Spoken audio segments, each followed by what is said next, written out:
Opera Rara is unique in the opera world. Our mission is to restore, record, perform and promote lost, we believe, unjustly neglected operas, mainly from the 19th and early 20th centuries, focusing on Italian and French repertoire, and to bring them back to life for audiences to enjoy. Do you feel that some of the pieces maybe that are lost do better as we move into the 21st century? Do they work maybe in a way that they didn't in the past? Well, it's fascinating to take a piece that's 150 years old, that's not been heard for 150 years, and to bring it into 2024 for contemporary audiences. For me, that's a really exciting journey, and it's something that we take a great deal of pride in the process of that restoration and recording and performance. And as I say, the idea is to present a piece like this alongside better known operas, and to say we think this piece sits well alongside operas by, say, Verdi or others who are much better known. Once you reintroduce them, what happens then? Do you encourage others to maybe perform them? What happens to that piece? That's an excellent question. So the reason why we make recordings is about legacy.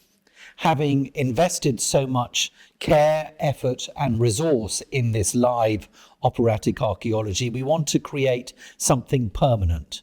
So the recording is central to our work. Alongside that, performance is also really important. At Opera Rara, we don't stage the operas that we rediscover, but the idea is that we present them and we say to the opera community worldwide, look at this piece because we think it deserves your attention. And there are several examples of exactly that happening. In other words, opera companies looking at the operas that we've brought back to life and actually giving them a full staging a year or so later in Europe and elsewhere.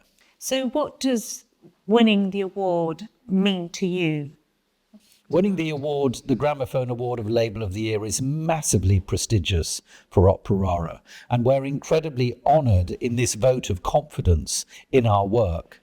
I think it's especially pleasing because of our size. We're a very small team and we bring in resources as we need them, orchestras, singers, choruses, etc., technicians to achieve our recordings. So to be honoured alongside names like Deutsche Gramophone, for example, which is one of the most prestigious and well-known record labels in the classical field in the world, is really a fantastic accolade for us.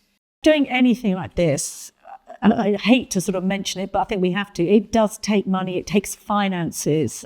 How difficult is it for you to future fund what you do? It's a tremendous challenge to raise the necessary resources to achieve our recordings. Opera Rara, unlike, I imagine, most commercial recording labels, even classical ones, is a charity.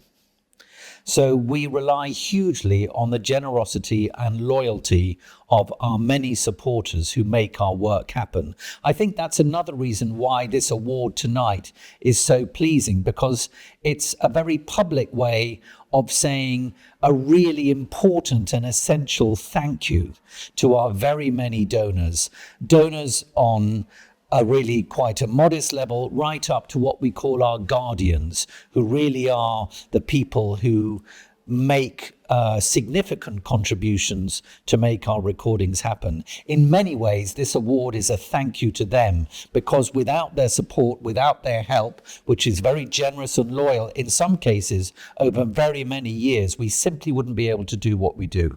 What about the opportunities you give as well to artists?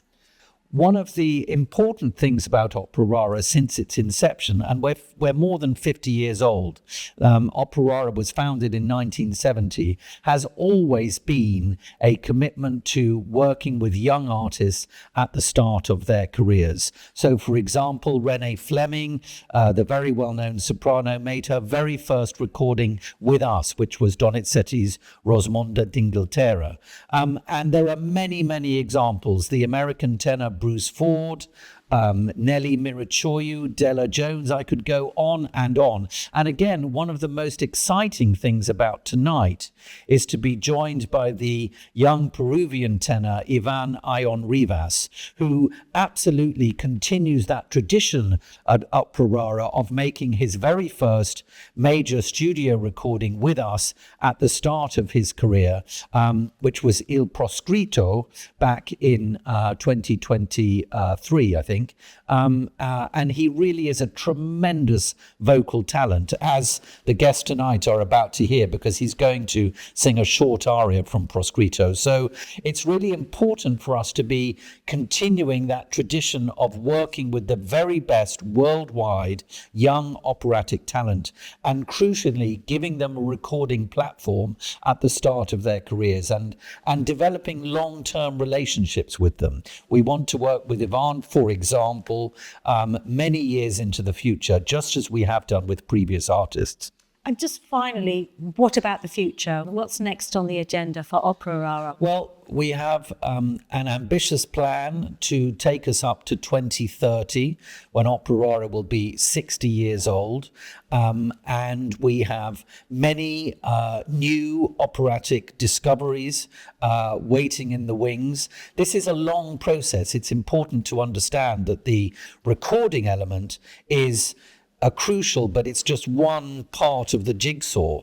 The live operatic archaeology sometimes goes back 3, even 5 years previously. It's a very long pipeline, and we have a list of very exciting discoveries that we want to share with audiences going forward. Tell me, how did it start with you? When did you first start singing? I started to sing in Peru in 2013, when I started to study opera, because before that year I always sing in Mexican music. So what brought you and Opera Rara together? How did that happen? Actually, my teacher, my mentor, he recorded things with Opera Rara, and I knew about this before to start to work with Opera Rara. And I have to say, it's a beautiful thing, an honor, can sing for these important projects. It's beautiful. Because for an opera singer, I'm sure there are many routes that people go on with music that everyone knows, but that isn't the case with Opera Rara. So how important is it to you to try something new, something that's been lost? Actually, it's always beautiful. It's so difficult, because you don't have examples. You don't have a reference for make, I don't know, the musical things or tradition. It's always a new experience, because you discover with the conductor new things, new ways for interpreting the music of the composer. It's so beautiful. And how refreshing is that for you? Oh, sorry, French. Actually, my first time recording a new opera, making a new opera, a recording was with Opera Rara. And so you are performing tonight. Tell us what you're doing tonight. One of my favorite aria is Son del tuo volto immagine of the Proscritto. It's so beautiful.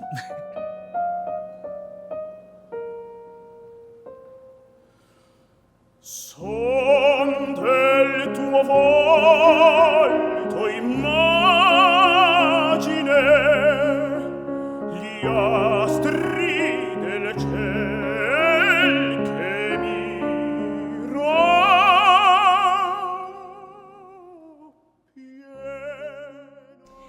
Tell me, how did you first become involved with them? It was about a decade ago, actually, and if you rolled back time, you'd find me surrounded by massive heaps of paper, because I was creating the critical edition of Donizetti's opera Les Martyrs, which Opera Rara then recorded. They made the world premiere recording of that score, which meant we were able to hear bits of music that Donizetti wrote back in 1840 for premiere in Paris that hadn't been heard since, which was such an extraordinary experience.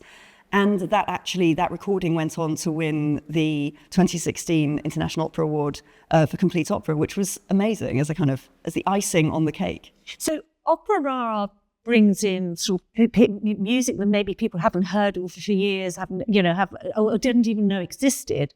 You work with students as well. So is there a way of marrying the two, introducing them to something they've maybe knew nothing about? Absolutely. I mean, what Opera Rara is doing is really bringing the worlds of high-end classical music recording and musicology together so that we can actually bring back to life music that maybe people have forgotten, that generations of listeners haven't heard, perhaps even we've thought has been lost. And Opera Rara is collaborating with musicologists like me and my colleagues to create really high-quality, modern performing editions of these pieces. We're there looking at the composer's handwriting, having to make really difficult decisions sometimes about how to interpret what a composer might have meant in what they scribbled down, 150 years ago. We're making sense of that for the modern day, for modern performers. And that means that we can hear that music again, we can hear it speak in the modern day. So it really is a kind of musical archaeology. But does that sound different? Because obviously if it was, you're going back centuries, does it sound different? We can't guarantee actual time travel, it's true. But we can get as close as possible to what a composer might have had in mind. Obviously, we're then bringing modern ideas about performance, modern ideas about opera, but we're also bringing all the benefits of the present day, modern acoustics, really high quality musicians who've been trained to the top standards. So I think we've not got anything to lose here.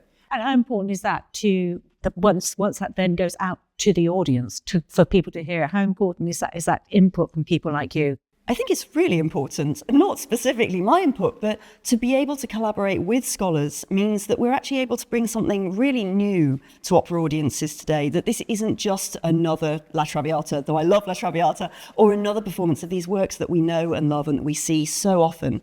Through Opera Rara's work, we're actually able to hear music that has been forgotten for sometimes centuries and to hear it for the first time in the modern world. And that can change our ideas about music history. So, for instance, in the Donizetti Song Project that Opera Rara has been working on recently, led by Roger Parker, a very eminent opera scholar, colleague of mine, Roger actually found hundreds of songs written by Donizetti, just handwritten manuscripts in archives and libraries all over Europe that he brought together. And that means this actually changes our sense of the history of song. We think of song as something written in France and in Germany in the 19th century, but actually, we've now got this Italian composer who wrote literally hundreds of the things. And that changes our sense of Donizetti as a composer as well, that he wasn't just writing these glorious bel canto operas, he was also writing these beautiful little songs, which then Opera Rara is able to present to listeners today to enjoy all over again. You just make these discoveries. What happens? How do you then keep them relevant? Well, I think once you've got editions of music, for instance, that means that multiple performers can have a go at them. They're there for all of us to enjoy, for generations of performers to learn, to bring their new interpretations to. And of course, also, once you have recordings, those recordings can reach new listeners, new audiences who can explore that music for the first time and then bring their interpretations to bear. So it really is crucial that we've got these artifacts essentially able to circulate, because most of us can't spend hours trying to pick through a composer's handwriting. Most of us don't have those opportunities. So to have recordings and to have those scores working together, that's really very, very special. And you're involved in something new that's coming up. I am. Tell us more. This is very exciting. I'm delighted that there's going to be a new Opera Rara podcast series starting soon, and I'll be co-hosting that. And the first series that will be co-hosted with Roger Parker, this wonderful scholar of mainly Italian opera, but who's been the repertory consultant for Opera Rara for the last few years. And so that really is something to look forward to.